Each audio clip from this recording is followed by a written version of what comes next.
بسم اللہ الرحمن الرحیم اللہم صلی علی سیدنا محمد وعلی آلہ واصحابہ وسلم۔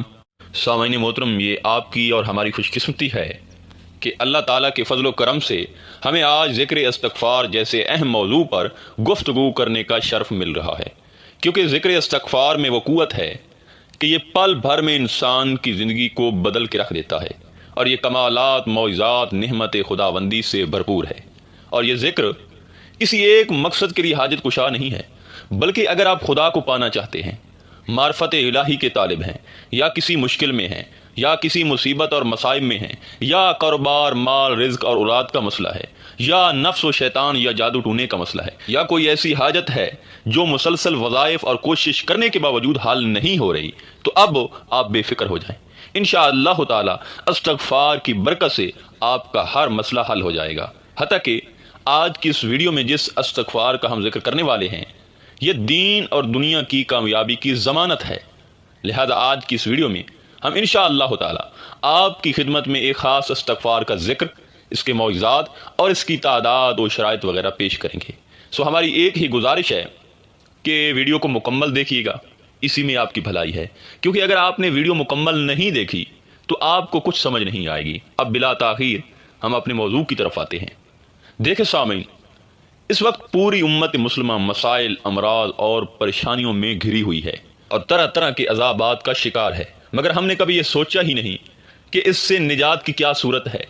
مگر اس ویڈیو میں اس عمل کی ترغیب دی گئی ہے جس کے اہتمام سے انسان ہر طرح کی پریشانیوں، مصیبتوں اور عذاب سے محفوظ ہو سکتا ہے۔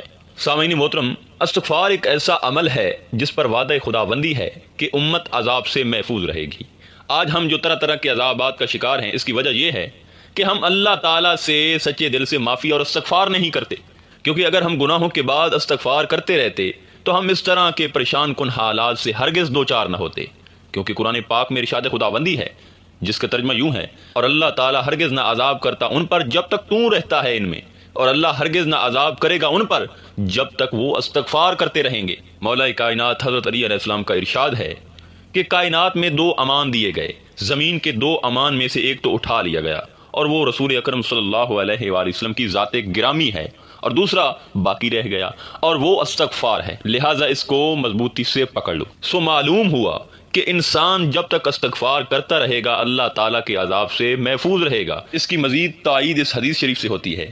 حضرت فضالہ بن عبید رضی اللہ تعالیٰ عنہ حضور اکرم صلی اللہ علیہ وآلہ وسلم کا ارشاد نقل کرتے ہیں: بندہ عذاب خداوندی سے امن میں ہے جب تک کہ وہ استغفار کرتا ہے۔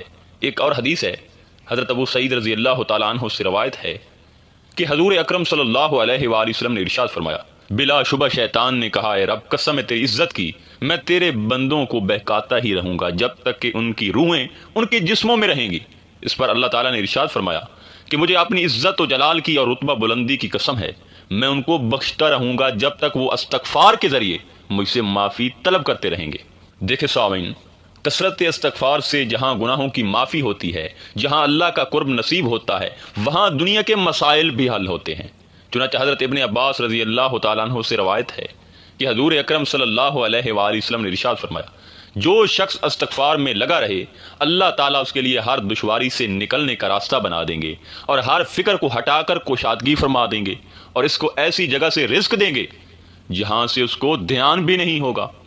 حضرت حسن بصری رحمۃ اللہ علیہ سے کسی نے کوہ سالی کی شکایت کی، یعنی بارش نہ ہونے کی، تو انہوں نے فرمایا استغفار کرو۔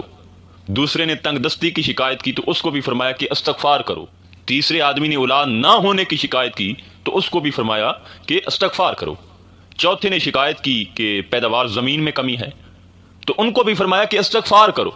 خیر، ایک شخص وہاں حضرت کے پاس بیٹھا تھا تو اس نے یہ سن کر کہا: حضرت، آپ نے ہر شکایت کا ایک ہی علاج تجویز فرمایا۔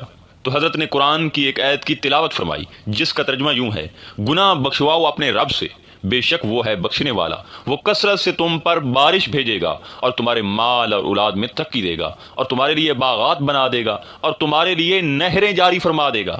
یعنی استغفار پر اللہ تعالیٰ نے جن جن انعامات کا اوپر والی آیت میں ذکر فرمایا ہے، تو ان چاروں شخصوں کو انہی کی حاجت درپیش تھی۔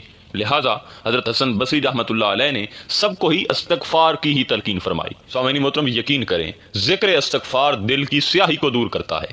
یہ قلبی سکون اور اطمینان نصیب کرتا ہے۔ ذکر استغفار سے اللہ تعالیٰ کی رحمت نازل ہوتی ہے۔ یقین کریں کہ اس سے ہر طرح کی روحانی اور جسمانی قوت ملتی ہے، اور ذکر استغفار سے رزق حلال میں کثرت، برکت اور بے پناہ وسعت ہوتی ہے۔ اور یہ ذکر غم، پریشانی، مایوسی، شہوت، وسواس اور میل کچیل سے انسان کو پاک رکھتا ہے۔ یہ نفس کی کمر توڑ دیتا ہے، اور استغفار صالح اولاد کا بھی ذریعہ ہے، اور ہر بیماری کا علاج استغفار میں ہی پوشیدہ ہے، اور اس سے انسان کو دنیا کی بہترین زندگی نصیب ہوتی ہے، اور استغفار سے بلائیں، مصیبتیں، آفاتیں دور ہوتی ہیں، اور مین چیز کہ استغفار سے شرع صدر ہوتا ہے، اور استغفار سے انسان بری نظر سے محفوظ رہتا ہے۔ اور یقین کریں کہ استغفار کی برکت سے حاسد بھی ہاں میں ہاں ملانے لگ جاتا ہے، اور استغفار سے ہر حاجت کی تکمیل ہوتی ہے، ہر امتحان میں کامیابی نصیب ہوتی ہے، اور ذکر استغفار سے انسان ہر قسم کے جادو اور بندش سے محفوظ رہتا ہے، اور کامیابی قدم چومنے لگ جاتی ہے، اور استغفار سے گھر ہر قسم کی بری نظر سے محفوظ رہتا ہے، اور انسان ہر قسم کے حادثے سے بھی محفوظ رہتا ہے، اور ساتھ آفتوں اور بلاؤں سے بھی اللہ کی پناہ میں رہتا ہے۔ ہر طرف برکت ہی برکت۔ اور استغفار کی سب سے اہم فضیلت کہ یہ بندے کا تعلق اللہ پاک کے ساتھ ٹھیک کرتا ہے۔ اسی طرح استغفار کے بے پناہ فوائد ہیں، جن میں سے کچھ آپ کی خدمت میں پیش کر دیے ہیں۔ اب اگر پڑھنے کی بات کریں تو آپ کا کوئی بھی مسئلہ ہے یا حاجت ہے، بس دن میں یا رات کو آپ نے الگ جگہ پر بیٹھ کر مکمل توجہ سے 1000 مرتبہ استغفر اللہ کا ورد کرنا ہے، اور ہر نماز کے بعد ایک تسبیح اس طرح پڑھنی ہے: استغفر اللہ ربی من کل ذنب و اتوب الیہ۔ یہ ہر نماز کے بعد ایک تسبیح پڑھنی ہے۔ اسی طرح کچھ دن مستقل مزاجی سے یہ کرتے رہیں، پھر رحمت خداوندی کے نظارے اور کرشمے دیکھنا۔ انشاءاللہ تعالی کچھ عرصہ میں ہی زندگی بدل جائے گی، اور ہر طرف نور ہی نور ہوگا، اور غم و مصائب کے پہاڑ تک ٹوٹ جائیں گے۔ لہٰذا آج سے ہی استغفار کو اپنی زندگی کا حصہ اور مقصد بنا لیں، اور عمر بھر نعمت خداوندی سے مشرف ہوتے رہیں۔ آخر میں دعا ہے کہ اللہ تعالی ہمیں استغفار کرنے کی توفیق عطا فرمائے، اور استغفار سے بے پناہ نعمتیں وصول کرنے کی توفیق عطا فرمائے۔ انشاءاللہ تعالی ملتے ہیں ایک نئے موضوع میں، تب تک اللہ نگہبان۔